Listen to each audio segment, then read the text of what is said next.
আসসালামু আলাইকুম। আজ বানাবো শীতকালীন স্পেশাল সবজি বাঁধাকপি আলু ভাজা। তার জন্য সরু সরু করে বাঁধাকপি কুচিয়ে নিলাম আর তার সঙ্গে দুটো আলুকে কুচিয়ে নিলাম। তারপর গ্যাসে একটা কড়াইয়ে বাঁধাকপিগুলো দিয়ে দিলাম, পরিমাণ মতো নুন, পরিমাণ মতো হলুদ দিয়ে ঢাকা দিয়ে সেদ্ধ করতে দিলাম 10 মিনিটের জন্য।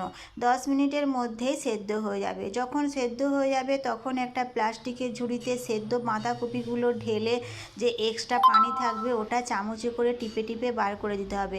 তারপর একটা মিক্সিং জারে রসুন আর লঙ্কা থেতো করে নিলাম। তারপর গ্যাসে একটা কড়াই বসালাম, কড়াইয়ে সরষের তেল দিয়ে রসুন লঙ্কা থেতোটা দিয়ে দিলাম। রসুন লঙ্কাটা যখন লাল হয়ে যাবে তখন বাঁধাকপি আলু সেদ্ধটা দিয়ে দিতে হবে। মিডিয়াম আঁচে এইভাবে নেড়ে নেড়ে হালকা লাল লাল করে ভেজে নিতে হবে। ভেজে নিলেই আমাদের বাঁধাকপি আলু ভাজা রেডি। শীতকালে গরম গরম ভাতে বাঁধাকপি ভাজা খেতে দারুণ লাগে।